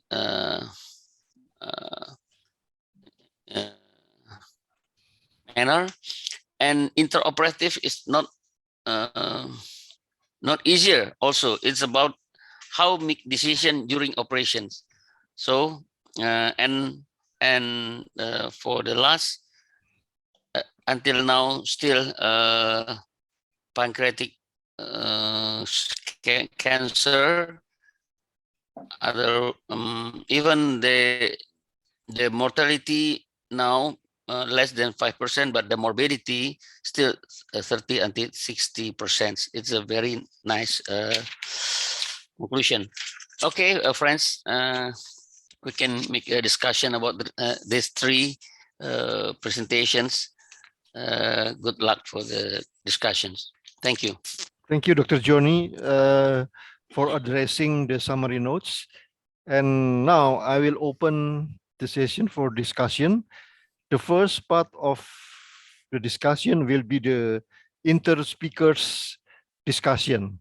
So I would like to provide the opportunities for all speakers to ask questions each other. For the first opportunity, I would like to invite Professor Potbelski. Do you have any question to the other speakers? So you can ask the question directly. The floor is yours, Professor Potbelski. Thank you. Well, I'll start first with Professor Kusuma about the the anesthesia, because in thoracic surgery I find it's really an interesting thing that we need to do in terms of communication. When we're doing lung surgery on people, you really have to have a complete angle of communication with your anesthesiologist, when you're on the vent or off the vent or whatnot. So I would like to thank my anesthesia colleagues for that. And in terms of people who come in, what do you look for in evaluating them if they're going to come in at least for lung surgery? What are your, what studies do you look at in terms of what you think would be an acceptable operative candidate for a lung surgery? Please, Dr. Kusuma. Dr. Kusuma, would you please react? Yeah. Oh, Please Thank you unmute your microphone. Yes, yes. Thank you so much, Dr. Peter. Thank you so much, Professor Podbielski. And first of all, I'm not yet a professor now. I'm hopefully someday I will be a professor also. And for your question, how we decide a proper candidate for patient for the thoracic surgery? Usually, we evaluate first clinical judgment because it's the first that come in mind that if you see the patient, we can imagine what if the patient being sedated after that, and what is the patient position now, whether this patient is in the sitting position or he can lay down by his back and so on. And usually we ask the patient to talk and evaluate whether this conversation will make them harder to breathe and so on. And then we look for the additional examination like chest X-ray and the CT scan of the thorax. And also usually we look for the blood gas analysis. And for the additional evaluation like the physiology of the lung test, sometimes it is somehow not possible for doing that, because if the patient is in severe enough and cannot breathe and exhale properly, sometimes this physiology test is not obtainable. And we based on this evaluation, but actually, if we feel this patient is in the very terrible condition, usually we talk to the family and also the patient. There is always two sides of the story. The first one is the benefit, and the other one is the risk. If the benefit is so big that it will override the risk, we will go on and we will talk to the patient. We need this surgery because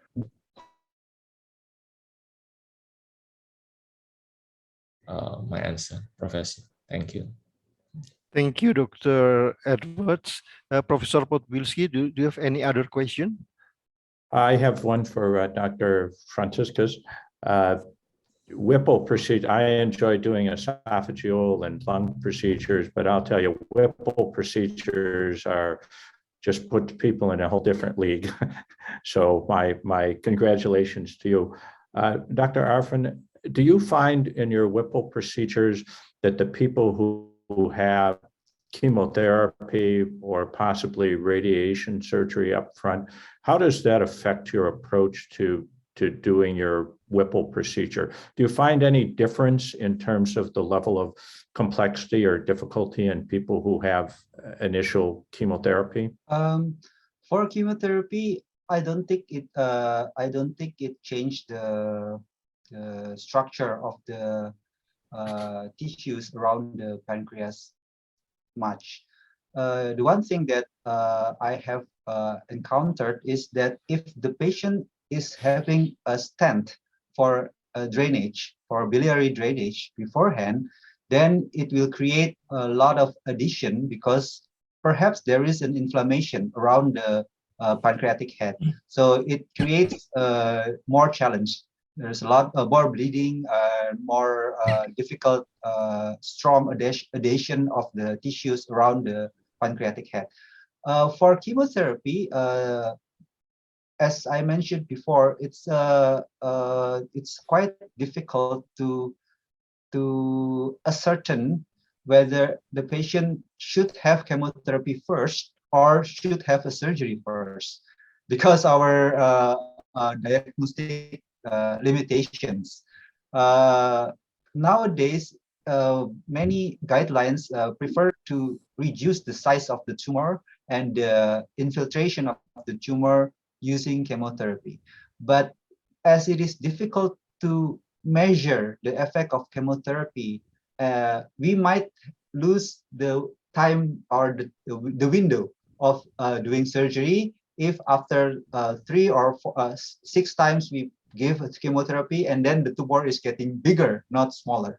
So this is also still a debate in GI surgery, whether we should give a neoadjuvant chemotherapy in resectable or borderline resectable tumor. If we are certain that it's not resectable, then we go with radiotherapy and chemotherapy first. But if it is borderline resectable, some surgeons prefer to go and cut first for and not do the chemotherapy because of the risk of non-responsive tumor to chemotherapy. I think that is my answer, Prof. Podbielski. Thank you very much for the question. Thank you, Dr. Franz. Yep. For the next opportunity, I would like to invite Dr. Edward Kusuma. Do you have any question to the other speakers? Thank you, Dr. Peter. First, I would like to ask Professor Podbielski. When I see your presentation, I saw some or several chest X-ray, and I do not see any of them using the endotracheal tube after the operation. I'm curious how many days the patient after the such kind of surgery like MPMA spend usually in the ICU, and whether they are being in intubated condition or they usually being extubated in the OR, Professor. Please, Professor Potbelski. Well, this is where my bias as a thoracic surgeon comes out, because a lot of these people, if you catch them early enough before they're extremely sick, you can take them to the operating room and, obviously everything's done under general anesthesia. But at the end of the operation, you drain the pus out. And with all of the operations I do before the surgical procedure, and then oftentimes after the surgical procedure, I will ask my anesthesiologist to take out the double lumen tube and put a single lumen tube in, and then go down with the bronchoscope and clean out the secretions from the airway. And that oftentimes, the surgical drainage, as well as making sure that the airway is optimized at the end of the surgery, you can get these people and just extubate them at the end of the operation. Now, as people are sicker, then oftentimes you have to leave them with an endotracheal tube for a day or 2 or 3 until they're strong enough and they start healing up a bit. In terms of the intensive care unit, if they're well enough to have their endotracheal tube removed at the end of the operation and they're not on any vasopressors and they're stable, they may just spend a day in the intensive care unit and then go to a step-down unit. As you know from the thoracic literature, people who have thoracic procedures have about a 35% risk of developing atrial fibrillation afterwards, whether that's lung resection or empyema. So all of these patients during the remainder of their hospital stay will stay on a telemetry unit, even if they're not in the intensive care unit. Oh. Thank you, nice, Professor. You have a telemetry unit. It's still a luxury for us in Indonesia also. Well, you don't have to put them there, but if they go into atrial fibrillation, a lot of the people are asymptomatic, and the sooner you can treat it, then you don't have to worry about anticoagulating them and so on and so forth. Thank you so much, Professor. Yeah. For the next opportunity, for Dr. Franciscus Arifin, do you have any question to the other speakers? Yes, one for Prof. Podbielski and one to Dr. Edward. So the first one is Prof. Podbielski. You see that there are a lot of patients with lung abscesses. Does this group of patients is always old with comorbids, or are there healthy young adults that needs the types of surgery that you perform on the presentation? Yeah, please, Professor. I'll start by saying that lung abscesses only look like they're common because you're talking to a thoracic surgeon who deals with lung abscesses. So out in the general population, lung abscesses are probably fairly uncommon. You will have younger people can have lung abscesses, but for the most part, they either have bad dentition or they're heavy smokers, heavy drinkers, homeless people. Most of the time, if you're going to have a lung abscess, you have a problem like this. Now, that's not so with empyema. I mean, I've operated on bank presidents who have had empyema. And the most interesting story of that is a bank president and his wife, who worked as a professional as well, they both got the flu or an infection towards the end of the year. Well, within a week, she got better and he got worse. So you have to guess they had the same bug, but interestingly, he went on to develop an empyema that I had to do a thoracoscopy and clean out, but she just got better.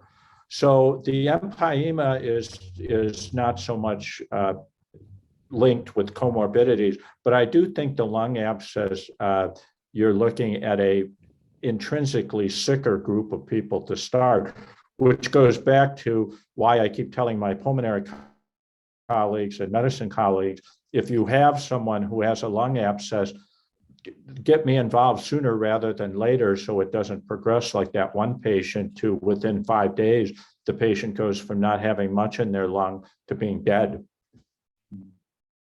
Okay.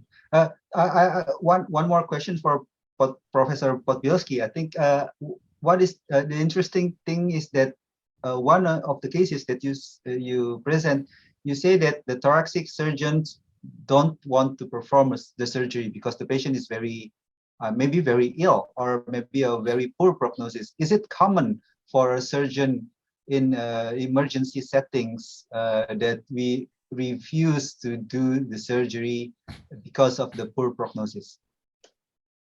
Well, this I'll ask Kusuma to.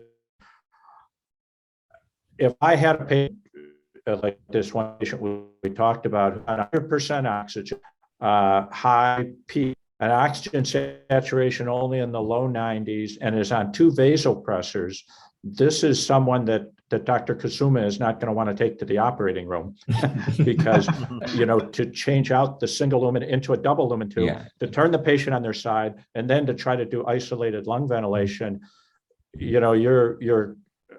there's a window of opportunity. And certainly you can operate on anyone, but when people get that sick, it goes back to risks and benefits. And in my opinion, the risk is that they're just going to die on the operating table, and it's kind of hopeless. So yes, there are some people we just decline to do surgery on, and that has to be temporary, how new the problem is, and a number of other factors. Okay. Thank you very much, Prof.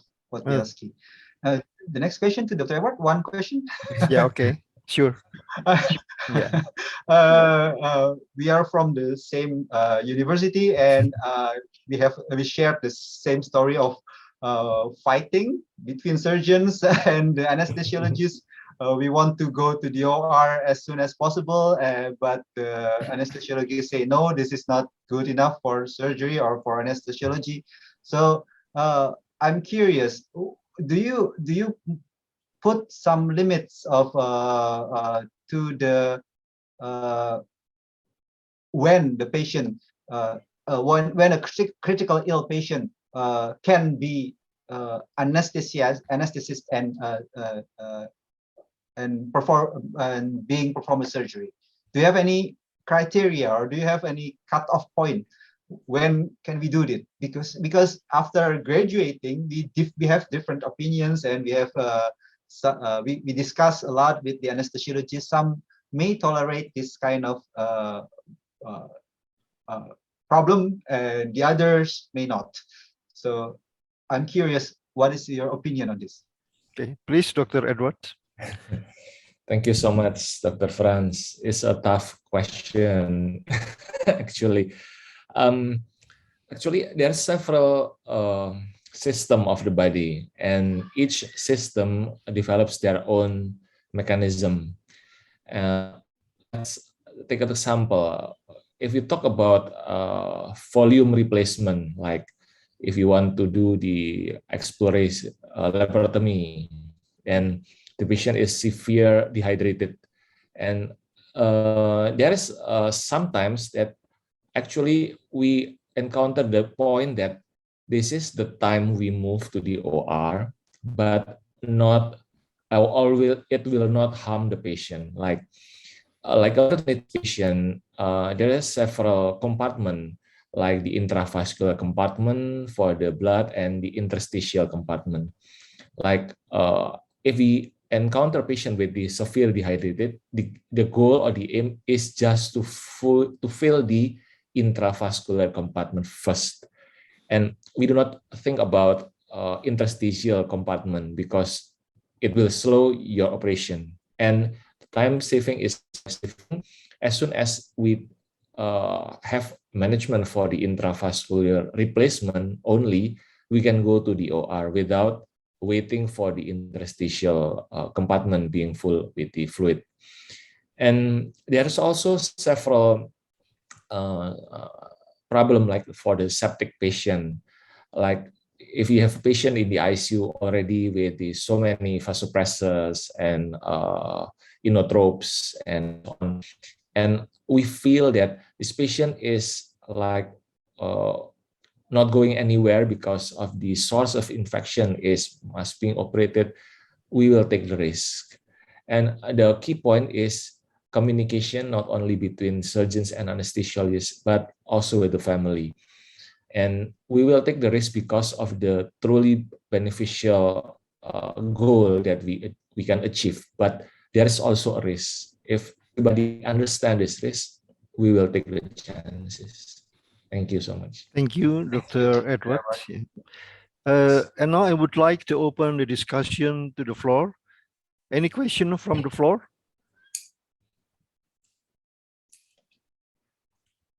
While waiting the questions from the floor, I have one question for each speaker, to Professor Podbielski, Dr. Edward, and Dr. Franciscus Arifin. Based on your experience in your profession, to what extent you could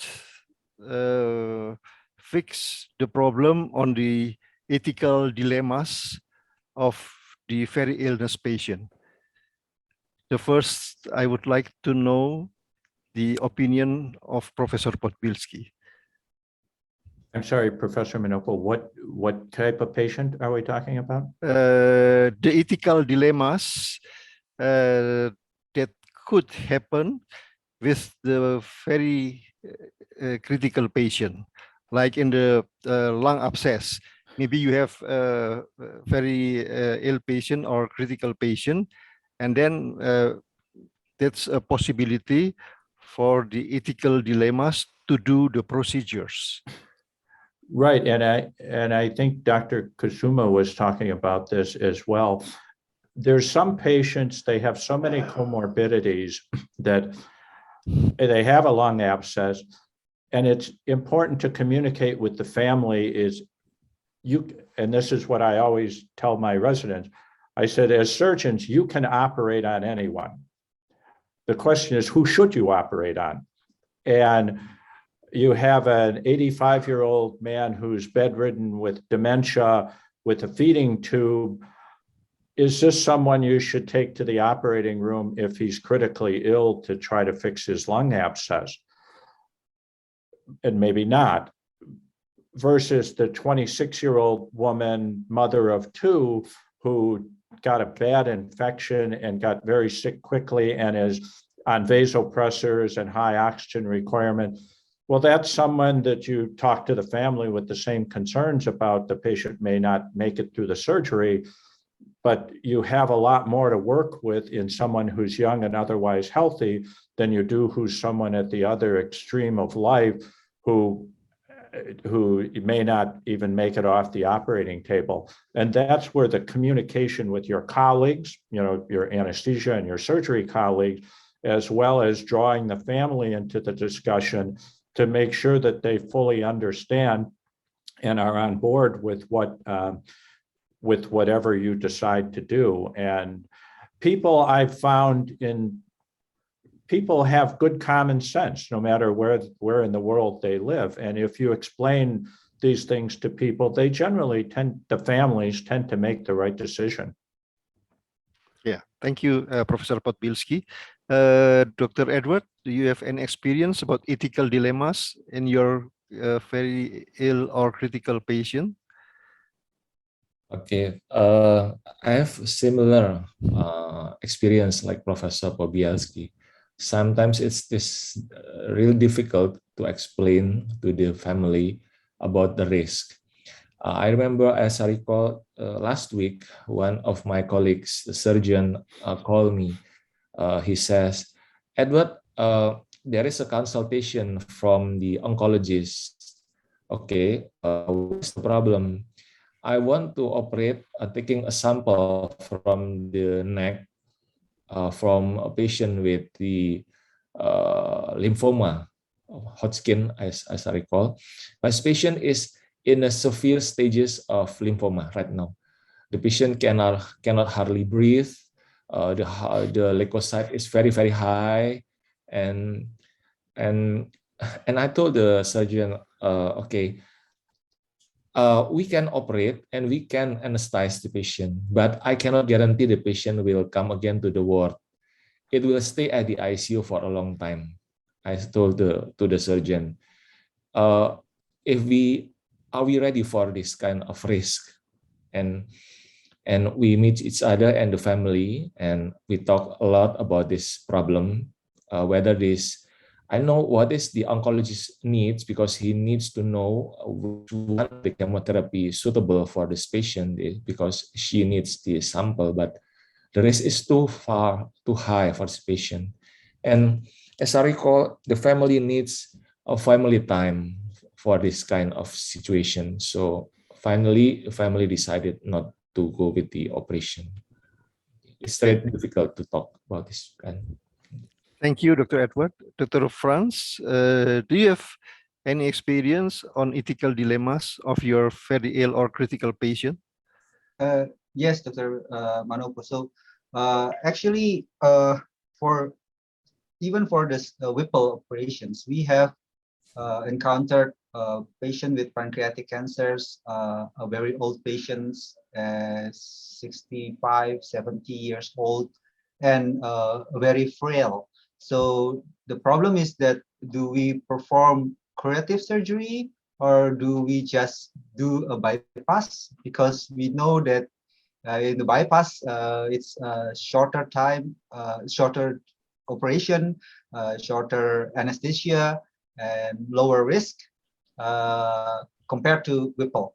So, this is for a patient, I think the last patient is 68 years old and bedridden.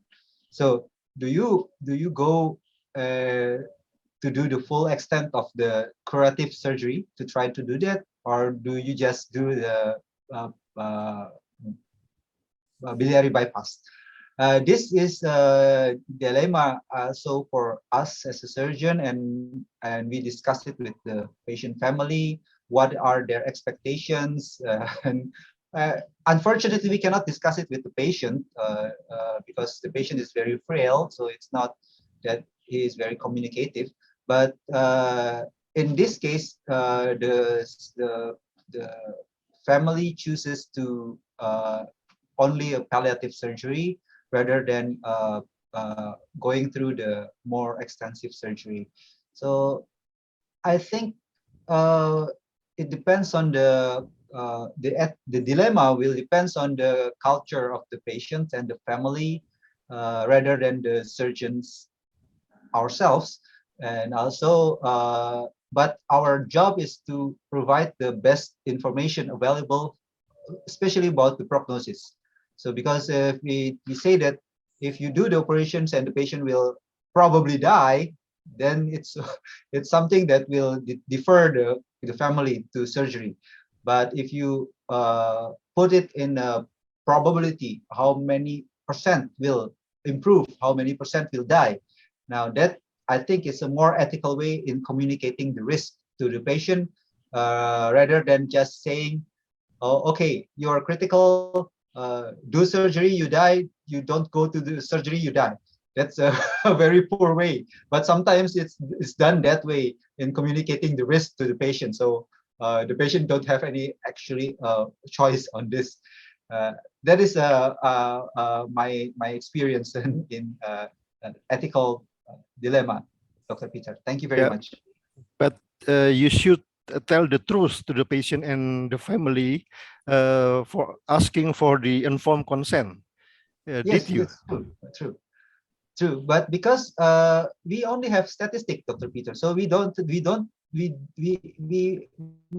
rarely have all the data for that special patient.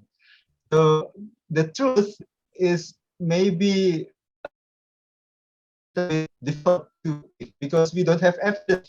This specific patient with these comorbidities and this diseases, stage of disease, we cannot tell. You have a 55% survival chance. We cannot do that. That is the problem. And I think the limitation of our knowledge on the disease and the probability of curative effect of the surgery, it creates also a challenge for a surgeon to communicate it to the patient. The patient just believe you. They will trust you. If you say 50% chance, they will believe you that one of two patients will die. But we cannot say that for this specific patient, this third stage of pancreatic adenocarcinoma with a bilirubin level of 30, for example, you have this same chance of mortality. I think that is the challenge for us as a surgeon. To tell the truth, I agree to tell the truth, but which truth? Okay. We don't always know the fact, actually. Yeah. Thank you, Dr. Franz, for your explanation. We already come to the end of this webinar. On behalf of the ICS Indonesia section, I would like to express my gratitude to all speakers, Professor Podbielski, Dr. Edward Kusuma, and Dr. Franciscus Arifin. And now I would like to invite Mr. Max Downham for addressing the closing speech. Mr. Max Downham, the floor is yours. Dr. Manopo, thank you. You always honor me more than I really deserve. As I think all of you know by now, after 22 chapters, I'm a layperson and I'm not really qualified to comment on any of the most of the presentations, which from a lay perspective are all outstanding. I think this was an outstanding session. I wrote a lot of notes, and so I'll just cover 3 or 4 points very quickly.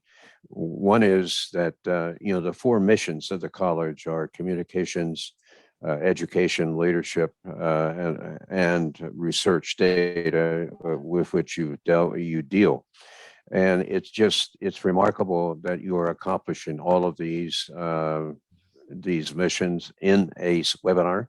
And so number one, the communications aspect brings, I've seen the word collaboration mentioned and on the slides, and certainly good communications makes for good collaboration. And so that's part of it. I'm just amazed, continue to be at the risk benefits on the risk benefits topic, in the sense that all of you, this is mentioned frequently in all 3 of the presentations and earlier chapters as well. And I remember Dr. Podbielski indicated that you have to, I'm probably misrepresenting him here, but you have to do 3 to 5 years of surgery to know where you are in the chest, or words to that effect. and it's the amount of training, the amount of commitment that all of you make. It's just remarkable to me. And then the last, next to last comment, it's a trivial point perhaps, but I saw on some of the slides about smoking and drinking habits or lack thereof. And it seems that brings me back to the public health topic, which and the informal discussion, Dr. Manopo, that we had prior to your beginning this session, which is, as Dr. Podbielski commented, the public health policy and posture of various entities on vaccinations or not in reference to COVID. So at any rate, it's interesting, it's fascinating to me, and I really enjoyed all the presentations, all of which are very, very well done. I commend all of you. And last comment, in this season of giving, a two-word phrase that I associate with the International College of Surgeons is giving back, giving back. And how blessed all of you are as trained surgeons, physicians, to have the capacity to give back. So in this season of giving back and of giving, I say, God bless you all. Thank you so much, Dr. Manopo, and all the leadership of the Indonesian section for doing these seminars. I hope that you continue. It's just an outstanding example. Thank you. Yeah, thank you very much, Mr. Max Downham. Again, thank you very much to Professor Podbielski, Dr. Edward Kusuma, Dr. Franciscus Arifin, Mr. Max Downham, Professor Maliawan, Dr. Johnny Dharmajaya, all participants, and our IT team, Mr. Bimo and Ms. Devi. Thank you very much, and we will meet again next year, because next month is already next year. Merry Christmas, Happy New Year. Hopefully we all stay healthy and well. Again, thank you very much and goodbye. Take care. Okay. Take care. Bye. Bye.